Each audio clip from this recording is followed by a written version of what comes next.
नमस्कार। मु आज आपनको ପାଇଁ कदली भंडार गोटे हेल्दी रेसिपी नहीं कि आछि। यहाकू घरे बनै थरे खातु। जदि तरकाटी भल लागिबो ताले कमेंट माध्यम रे मते निश्चय जणैबे। कदली भंडार ए तरकारी पई प्रथमे मु एठी गोटे कदली भंडा नैची। कदली भंडा को छड़ी सेतिरु फूल बाहर करिया पई एबे हाथ रे मु किछि सोरिष तेल लगी नउची। एबे हाथ रे तेल नगे कदली भंडार पाखुडा बाहर करी तार फूल गुडी को मु सब काढी नउची। एही फूल सबुरे आमे तरकारी प्रस्तुत करिबा। हाथ रे सोरिष तेल लगे आमे तार पाखुडा सब बाहर कले कदली भंडार कष आम हाथ रे लागि न थाए। हाथ धोइबा पई मध्ये सुविधा हे थाए। आपण ए भंडा सफा कला बेले हाथ रे सोरिष तेल निश्चय लगेबे। एबे देखंतु फूल सब मु काढी नैची। एबे चलंतु ए फूल को सफा करिबा। देखंतु ए फूल रे एमती केसर टाइप रे गोटे अछि। एगुडा सब आमे काढी नबा। आ गोटे प्लास्टिक टाइप रे अछि। एटा को सब मु काढी नैची। एगुडा को रहिले तरकारी कषा लागिबो। तरकारी मध्ये भलो सिजिबोनी। तरकारी खाइबा को जमा भी भल लागिबोनी। देखंतु मु एबे सब फूल को एमती सफा कर नैची। तापर या को मु छोट छोट करी काटी नेबी। सेम प्रोसेस रे मु एबे सब फूल को काटी नैची। काटिबा संगे संगे या को पानी रे पकी नबा नहले फूल सब कळा पड़ जिवो।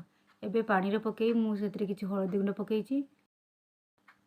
एबे फूल सब को ए हळदी पानी रे मु एमिति भलो से गोळै नेबी। देखंतु मु केमिति गोळै नउची।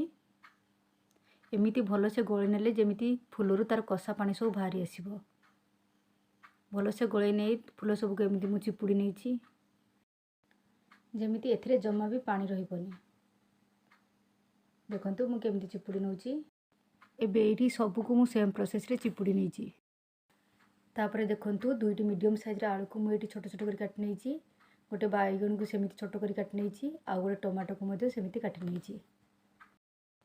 एबे एठी मु गोटे बड़ प्याज दुईटी सुखिला लंका किछि रसुण अदा और जीरा को गोटे पेस्ट कर नैची। पेस्ट पूरा फाइन करिनी। देखंतु मु केमिति करिछि।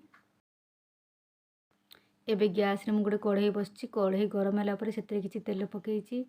तापरे काटी के रखिथिया फूल को सब मु पकेइछि। फूल को 2 रु 3 मिनिट मु भलो से भाजी नैछि। जेमिति फूल रो कषा पानी सब मरि जिवो।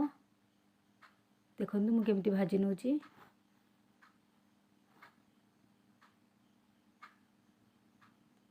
एबे 2 रु 3 मिनिट पर फूल भाजी आसलानी। एबे इथिरे काटी के रखिथिबा आलू को सब पके नउछि। तापरे काटी के रखिथिबा बाइगन को सब मध्ये इथिरे पके नउछि। एबे इथिरे किछि हळदी गुंड पके मु याको भलो से गोळै नेबी। फूल सब भलो से सिजिबा पई एठी मु गोटे ग्लास पानी दउछि। पानी देई सारी याको मु भलो से गोळै नेबी। तापरे फूल सब सिजिया पई याको मु कवर कर नेबी। एमिति 5 रु 10 मिनिट कवर करनेला परे मु कवर खोलीछि। देखंतु आलू पूरा सिझ जाइछि। फूल मध्ये पूरा सिझ जाइछि। एबे याको साइड रे रखी गैस रे आ गोटे कढ़ाई बसौछि। कढ़ाई गरम होला परे मु एथिरे किछि सोरिष तेल पकेइछि। तेल गरम होला परे मु एथिरे गोटे चमच जीरा पकेइछि।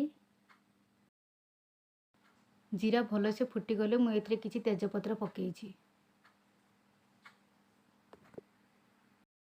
तेजपत्र भाजी हे गले एथिरे गोटे भलो बास्ना आसीबो। एबे एथिरे मु पेस्ट कर रखतिया मसला सब पकाउछि। एबे याको मु भलो से गोळै नैछि ओ 5 रु 6 मिनिट भलो से टिके कषि नेबी।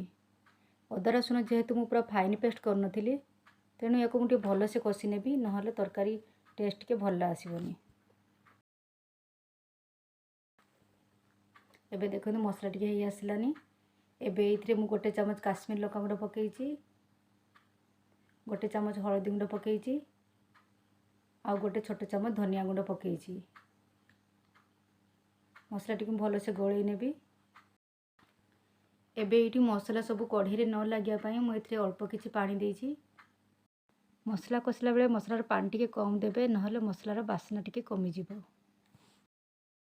देखंतु पानी पकेई मु याको भलो से गोळै नैछि और गोटे 2 मिनिट तक फुटिया पई छाड़ देइछि। तापरे एथिरे किछि लूण पकेइछि।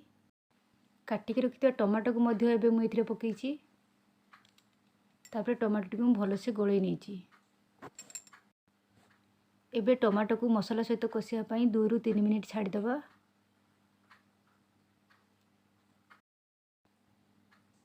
एबे एइथिरे मु 1 चामच करी पाउडर पकेइची। टमाटो मध्य भल से कषि आसलानी। एबे मसला सब को भल से मिक्स करनेबी। देखंतु मसला पूरा हे आसलानी। एथिरे मते गोटे भल बासा आसलानी। एबे सिजेक रखिथिबा कदली फूल को मु एथिरे सब पकाउची। एबे सब को मु भल भाबरे मिक्स करनेबी। एबे तरकारी फुटिया पई सीम आंच रे मु ताको 5 ରୁ 10 मिनिट छाड़ देबी। मझिरे मझिरे एमती मिक्स करनौथबी। एबे तरकारी हमर हे आसलानी। एबे एइथिरे मु 1 चामच गरम मसला पकेई ताको भल से मिक्स करनेबी।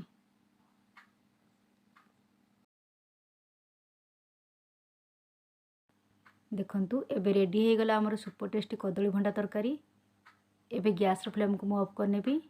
तरकारी टिके ठंडा हला परे ताकू मु गोटे प्लेट रे सर्व करनेबी। गरम भात सहित तो खाया पे को मजा आसीबो। जदि मो वीडियोटी आपनको भल लागिथिबो ताहले मो चैनल को लाइक शेयर एंड सब्सक्राइब करंतु और पाखर थिबा बेल आइकन को दबाई दियंतु।